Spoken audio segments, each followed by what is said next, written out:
A lot of people say they're not going to vote this November because their candidate didn't win. Well, I know some other people who won't be voting this year either. Hillary as president? No thanks. I served in Benghazi. My friends didn't make it. That is a pro-Trump ad being run courtesy of the NRA in battleground states as Donald Trump girds for the upcoming November battle by making some changes within his campaign. According to our parent website, Newsmax.com, Mr. Trump started by demoting Paul Manafort, even though he has the title of chairman, promoting Kellyanne Conway to campaign manager, and then from down the street, Stephen Bannon of Breitbart News is the new chief executive officer of the campaign. To talk about all of this, we are pleased to be joined by prominent media expert Michael Levine. Michael is one of the most famous PR agents in Hollywood, representing all the big-name celebrities. In fact, he has represented more Academy Award winners than anyone else in history. And Michael, as we take a look at the coverage of the change to the Trump campaign, it's very interesting. Shake-up is the mildest term used. You look at some publications, some people say it's a, quote, last-ditch effort. Other outlets have called the move, quote, delusional. Your take on that? It seems chaotic at best. The best word I could think to put on what I've read thus far is chaos. I mean, it appears that getting any order around Donald Trump is an assignment not unlike trying to staple jelly to a ceiling. It's very, very difficult. Well, I think the difference is, too, this is in a campaign. When you look back at history, and you remember all the things we used to read about FDR, from James McGregor Burns, how he was the lion and the fox, how he would say one thing to one group of advisors and another thing to another group of advisors. It was chaos then, but it was well intended. And then again, FDR won 4 presidential elections. So I guess on this side of history, that kind of, quote, chaos is viewed more charitably. Getting there to the White House is another prospect. And indeed, establishment Republicans have been calling on Trump to change his tone. He's given 2 major policy addresses in as many days dealing with specific proposals. But others have complained that now this change steps on those stories. Do you think there's some truth to that? I think that what's important about the policy statements that he's made are that they're not backed up by advertising, by messaging that reinforces a message. If you have a message like he did, the message of the other day was extreme vetting. He doesn't want vetting of people coming to this country. He wants extreme vetting. Well, I think that's a very popular message.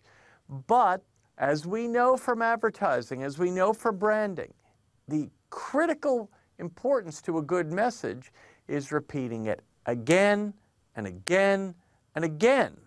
And the non-traditional aspects of this campaign indicate that he makes a very strong statement like extreme vetting, and then it is not backed up by advertising. So I think that is a significant problem, because in this short attention span world, you need repetition. Well, the ads are on the way, and we're going to talk about those in just a second. But I want to talk first about an email that has been sent out. Now, look, campaigns have been using emails now for a long time. Here's the difference. The Trump campaign is emailing supporters a 30-question survey asking, hey, what should we be doing? Now, asking people for their opinions is pretty good PR, is it not? It's listen, sending out fundraising letters with those kind of questions is an old sucker punch that every campaign has done for the last in all of modern campaign work. It's what you do is you send out a letter to your supporters, and you indicate to them that you desperately need their point of view. You ask them a series of questions.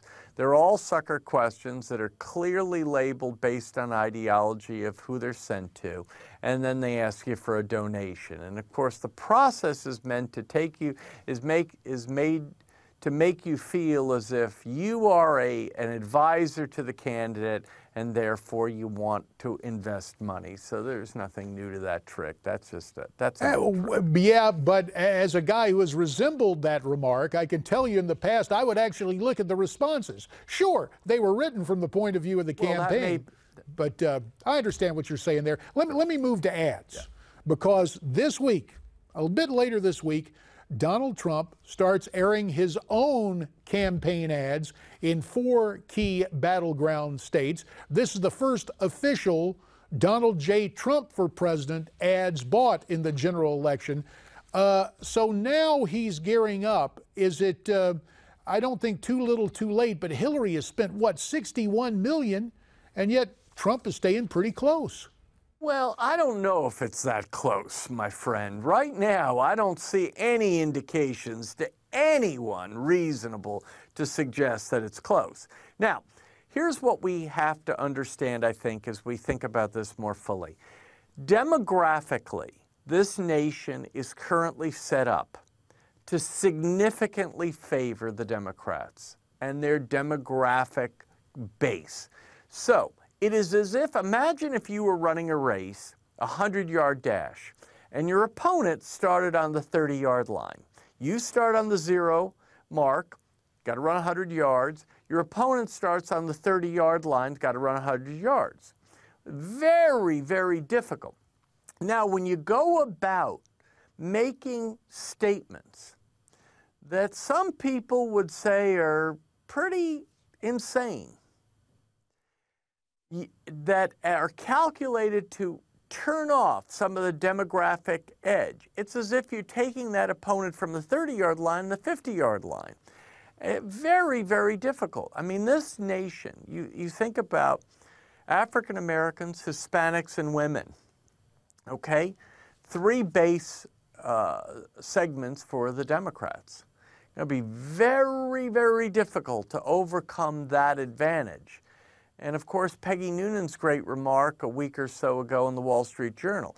If you act insane, you shouldn't be surprised if people think you're insane. And there have been aspects of the Donald Trump messaging that I think come dangerously close to the clinical definition of insanity. And again, there are those who would maintain, in one sense, he's been crazy like a fox. But let's look at this in practice last night. Trump, with his message, outreach to African Americans. Kellyanne Conway happened to be on CNN. Watch the interaction with Don Lemon, where suddenly English doesn't mean what it means, and this interview turns into an interrogation. Take a look at this, and I'll get your reaction. What I heard him do tonight, which is incredibly important, is answer the call of all the complainers that he never... You can say that, Kellyanne, but I want you to answer my question first, because you're saying no, and I'm telling you that is what many people received. I can show you many people did not. Did you hear him mention any other group besides African Americans when it comes to crime in this particular speech? What I heard him say is yes or no, Kellyanne? I don't recall, but why are you badgering me? I'm not badgering you. I'm trying to get a straight answer from you, and then you can go on and answer the question. You're not answering they answered my question directly, and when they veered off course, I told them to get back on. You didn't ask them a factual question about the speech like that. But anyway, but you didn't hear him say that. But anyway. So Kellyanne is trained as an attorney. She's also a pollster. And I think she was right in calling out Don Lemon. CNN has been over the top with negative stuff. Now, that just may be the way things are. But isn't that really an insight into the way this whole campaign's being covered?